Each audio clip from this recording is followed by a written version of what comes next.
Okay, welcome to today's live stream with the Third Testament Foundation. And today I found a little bit of text in the book by Martinus called The Fate of Mankind. And before we go into the text, a few chapters, let's just take a little bit of look at these 6 bodies that he talks about in the text.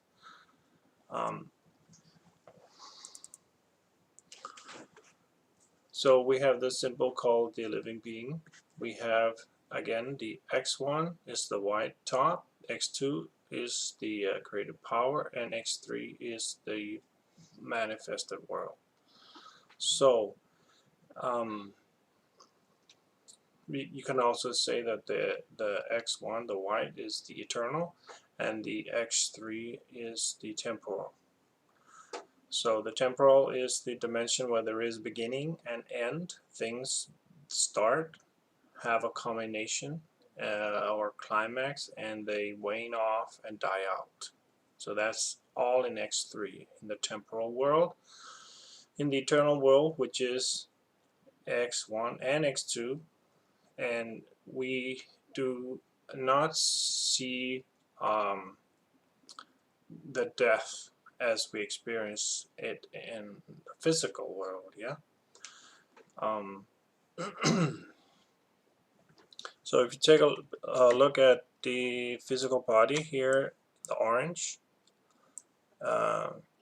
we have these 6 different colors, each representing a different basic energy. And the 6 basic energy bodies are the instinct body in the red, the physical body, or as Martinus calls it, the gravity body in orange. We have the feeling body in yellow. We have the intelligence body symbolized by the green color. We have the intuition body symbolized by the blue color. And last we have the memory body symbolized by the light indigo color. And we see how they have the little round dots up in the X2 area, the superconscious area. That is the talent kernels, representing the talent kernels. So that means that we have these talent kernels that we develop from life to life, and they are eternally developing, and that is what causes our evolution to go forward. So in that term, they are eternal, right? They don't have beginning and end, and we're continually working on these talent kernels, and these talents and these gifts and our abilities to act in the world keeps improving with life after life. So this is the part of the eternal dynamic of how it's possible to reincarnate again and again, keeping these talent kernels in X2, or kind of like on the hard drive, so we can take the hard drive out, put the hard drive in a new computer, and we can still keep working even though the old computer dies, right? As long as the hard drive's good, we're good.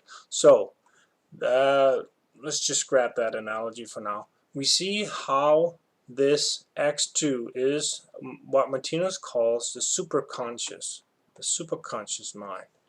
So we see within the X2 there are this violet color that kind of fades into the white. So the violet color is the 7th basic energy, and that is what Martinus names the mother energy, or the creative energy. So we have in this X2 area also the 2 poles, namely the male and the female pole, and we also have the primordial desire, which is actually very close to X1. Martinus says the primordial desire is that which is closest to X1 without being X1 itself. So X1 again is the eternal I, right? The eternal I here, the white. So this eternal I is beyond beginning and end. It was always there. It will never disappear. And in contrast to X3, which represent all that has a beginning and end, including our physical body, right? Which we're going to read about in a minute.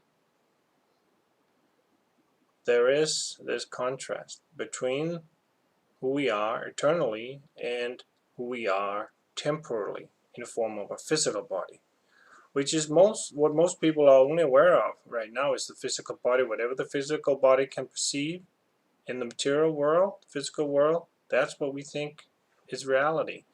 But reality is much more than that. But our other bodies are not developed enough to carry that day consciousness. So we're not able to see, for example, the yellow. If we imagine we had our day consciousness on the yellow, the feeling body, then we would be day conscious aware of the feeling dimension. So whatever we would perceive would be within the realm of feelings. Some call it, could be the astral plane or emotional plane, stuff like that, different dimension. So that would be our day conscious awareness. If we had our day conscious awareness stationed on the green, symbolized by the green here, the intelligence body, we would be day conscious aware of thoughts. We would be living in houses made of thoughts, driving in cars made of thoughts. Everything would be thoughts. We'd be eating thoughts and swimming in thoughts. That would be our day conscious awareness. If our day conscious awareness was on the intuition body, symbolized by the blue, we would be in what Martinez calls the golden copies in the divine world. We would see all the end results and all the great answers to all the mysteries of life. We would be able to see that in golden copies. So this is the highest plane of existence. And he also calls it the divine world, where the intuition energy culminates.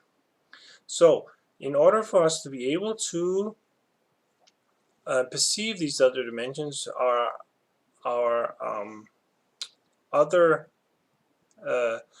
non-physical bodies need to be developed enough for day conscious awareness to be stationed on that body. So, and that is determined by the combination of the basic energies, because where we are in evolution determines what is the relative strength of these basic energies, right?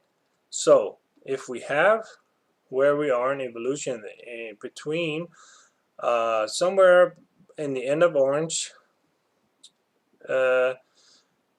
we humans are situated. That's the end of the animal kingdom, where the killing principle culminates, symbolized by the orange energy, and we're entering into the real human kingdom, symbolized by the yellow color here, feeling energy, or a noble feeling, which is actually love energy, unconditional love, all love. We're not quite there yet, so we're somewhere in the end of this orange. So we can see, if we count these six basic energies, red, orange, yellow, green, blue, and light indigo, we see how the relative strengths vary, right? There's this blue intuition body, well, that's latent. So it's very limited how much day conscious awareness we can have placed stationed on this intuition body, right? Not until we go into the real human kingdom does this intuition energy goes out of its latent states and into increasing mode. So what can we see here? Well, we see, well, okay, orange just culminated, and we see there's a lot of orange, which means a lot of gravity energy, killing principle, explosion energy. And what that means is that is where our physical body is culminating in its ability to carry the day conscious awareness of the I. So What happens when this physical body falls away through death, for example? Well, the day conscious awareness needs to go on some of these other bodies. Which one? Well, possibly the red or the yellow or the green. It's most probable that the day conscious awareness will be stationed on if we didn't have the orange, right? You see the yellow is most likely probably to be carrying the day conscious awareness. So probably our day conscious awareness after death, which will change to the be stationed on the feeling body, right? So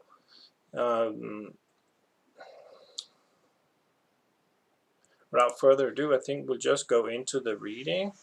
Of course, all the symbols are copyright of Martinez Institute. And you're welcome to text or call in with questions to the voicemail at 1-941-462-3177. And we'll try to bring up the topics that you're interested in these live streams. And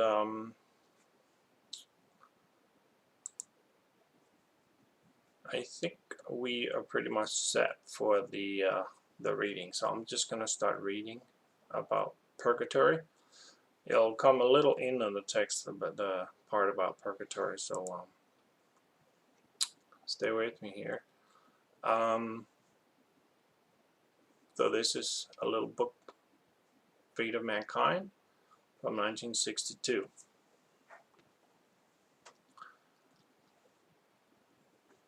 As the physical body of the terrestrial human being constitutes the one of his 6 bodies of manifestation that is the most developed, it therefore being able to correspond to the greatest extent with physical energy, while the other bodies in relation to this are more or less latent.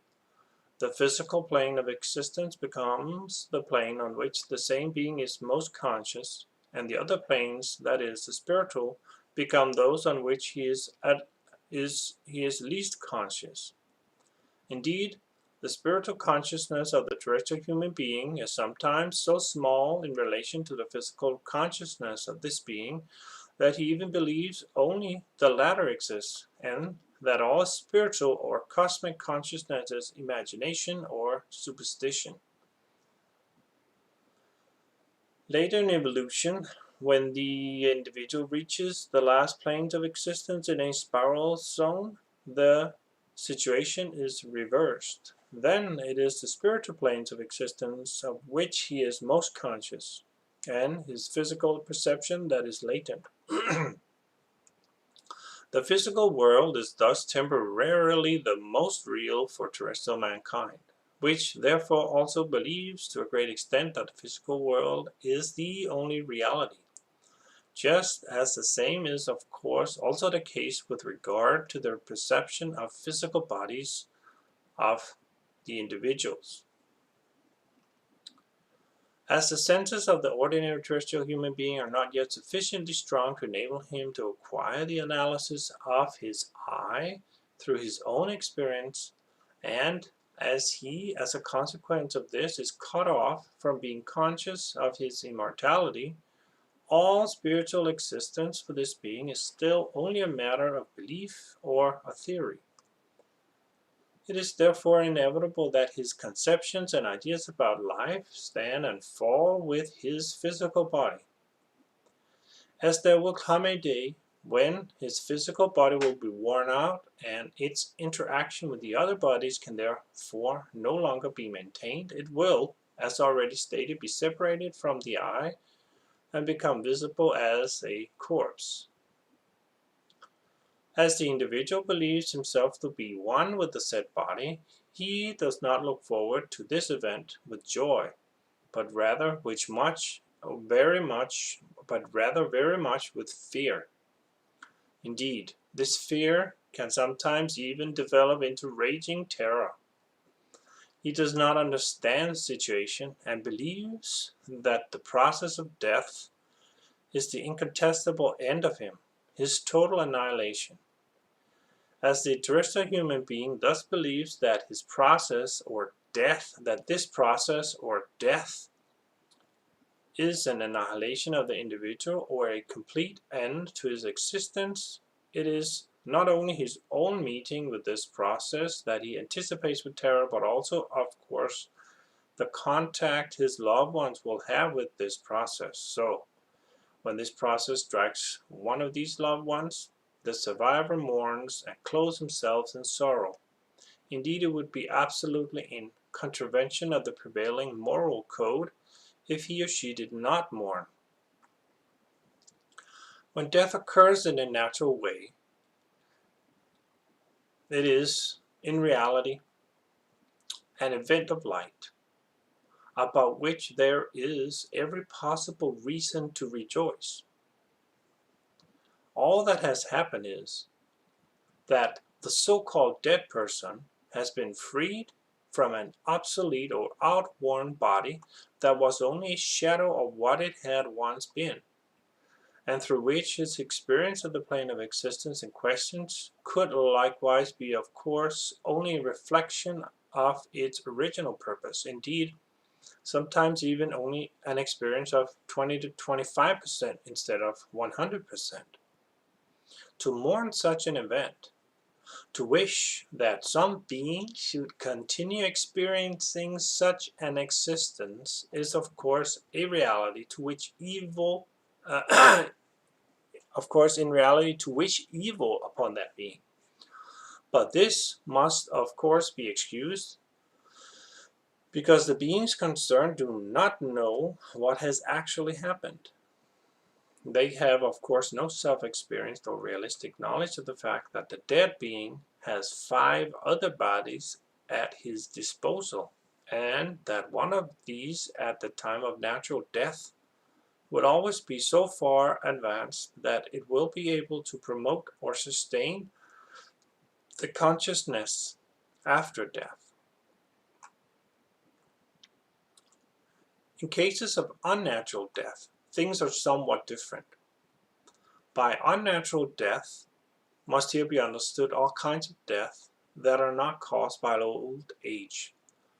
And it cannot be denied that a very large percentage of terrestrial mankind's individuals are still so far in evolution from knowing and thereby fulfilling the eternal laws on which the experience of life is based, that a shortened physical lifetime must inevitably be the result. As a shortened lifetime is an abnormality, it will, just like all other unnatural and abnormal phenomena, involve a certain unpleasantness. But this unpleasantness will be the less the more spiritually developed the being is, and the greater the less spiritually developed the being is. The basic cause of this unpleasantness is precisely this, that, in the case of a premature death, the spiritual body that should sustain the consciousness of the individual after death has not had time to develop the necessary strength and stability for the purpose. Through a premature death or separation of the physical body, the dead consciousness is suddenly transferred to the aforesaid spiritual body. As this body is not yet fully mature for this mission, it will, in a way, be overburdened, which in turn, in the worst cases, can result in abnormal mental states in the first sphere of the spiritual plane of existence. In cases where death is the result of a prolonged prior illness, the maturing of this spiritual body is somewhat precipitated, and the unpleasantness of this premature death will thus be correspondingly less. For the individual who commits suicide, the unpleasantness is further increased by the dreadful disappointment that death is not, as he had believed, a deliverance from his difficulties, but that he, on the contrary, in addition to being still fully conscious of them, the unpleasantnesses, has now also inflicted upon himself the suffering that he will, to a certain extent, have to endure an abnormal spiritual existence with the prospect of a repetition of these difficulties in his next physical life on earth. He thus witnesses the fact that he cannot run away from his fate. Had he put up with those difficulties until death had occurred of its own accord, his spiritual existence would at least have been more normal and strengthening for his next terrestrial life. But as all beings, in order to be born in a new physical body, must pass through all the highest kingdoms of the spiral, even if, of course, in rather elementary or latent forms, the unpleasantness will stretch only as far as the first kingdom after death. And at that, only as far as its very lowest sphere. Okay, so before I go on, I just want to try to explain this a little bit. In order to be born in a new physical body, must pass through all the highest kingdoms of the spiral. So what he means by that is, we see there are 6 realms in the spiral cycle. In the temporal realm, right, the 3 bottom ones are the material, physical ones, and we have the 3 top one is the spiritual ones. So when a being passes away, it needs to go through all the spiritual realms and come back here and go through these before it can incarnate again. So also when we dream, we actually go through all these realms of a spiral cycle, one spiral cycle. So we actually get to experience all these different worlds every time in our dreams, and every time when we die. When we die, of course, we stay longer or go more into depth in each of the life zones of the spiral cycle in the X3 manifest world, right? They have beginning and end. So so when he says that in order to be born in a new physical body, we must pass through all the highest kingdoms of the spiral, he means that that is just the nature of things when we dream and when we go to sleep. We go through all the realms of the spiral, and when we die, we go through all the realms of the spiral. And he actually calls sleep the little brother of death. So, but as all beings, in order to be born in a new physical body, must pass through all the highest kingdoms of the spiral, even if, of course, in rather elementary or latent forms, the unpleasantness will stretch only as far as the first kingdom after death, and at that, only as far as its very lowest sphere. This sphere is known on the physical plane as Purgatory, and has furthermore through superstition been called hell. There will thus be a certain unpleasant zone for all beings with imperfections to pass through after physical death. But the eternal fire or everlasting damnation with which the primitive imagination has equipped it certainly does not exist. It can still be very unpleasant, but as the unpleasantness can exist only as effects of the individual's own mistakes, and as the unpleasantness in turn, as a supplement to physical existence, has as its mission the stimulating of the individual not to make mistakes, not to commit suicide again, not to live unnaturally. In other words, it is a guide to a perfect life, or the direction towards God, and as it furthermore, in the form of unpleasantness, spans only a very limited sphere in relation to the whole spiritual zone, which otherwise constitutes an ocean of light and bliss. It is, in its most profound analysis, a divine blessing. There will therefore in reality be no justifiable basis whatsoever for mourning the unnatural death or departure to another world of friends or relatives. If the deceased has children or other relatives who will suffer from this death, it falls to the relatives and friends of the survivors, together with society, to take the place of the deceased and meet their needs. The dead person will thereby be brought more easily through the zone of unpleasantness, for he or she in this very zone can, up to a certain point, keep in contact with the physical plane, and so be relieved of the burden that the sight of the need and misery of those left behind, the sight of their tears, privation, and despair would be for him or her. To mourn over the death or transference to the spiritual world of beings is a primitive manifestation of consciousness, and is thus maintained by ignorance of or unacquaintedness with the true facts. One thus gladdens and supports the dead by not mourning.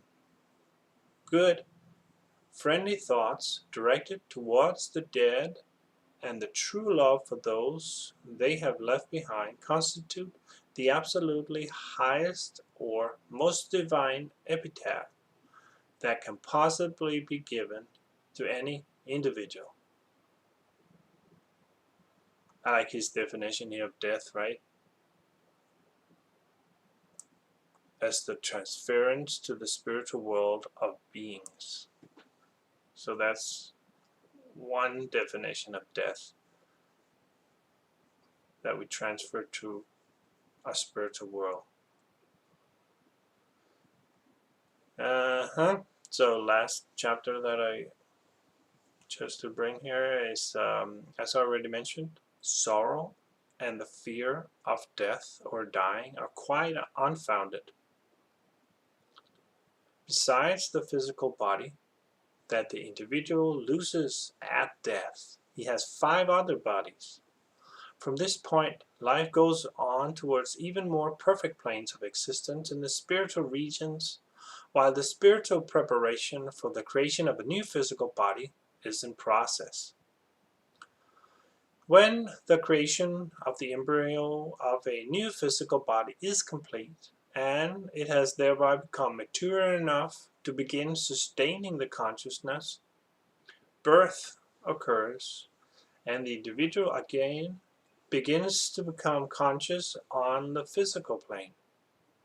And the I, incarnated in the new physical body, finds itself once again able to communicate in the physical world.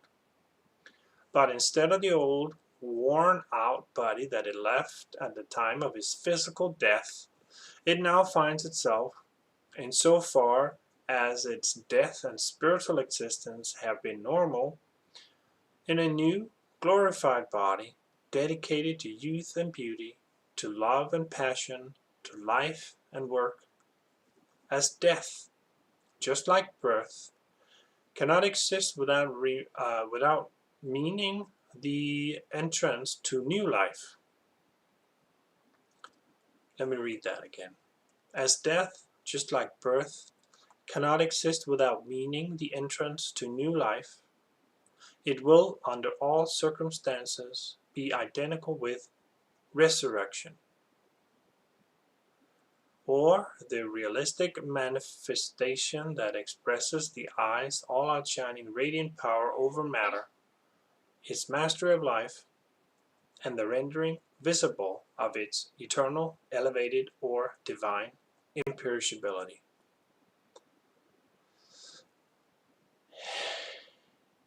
So, also known as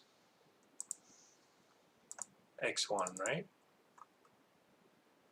Imperishability, eternal, is imperishable. X1, always there, always was there, always will be there, but these bodies keep changing, right? And then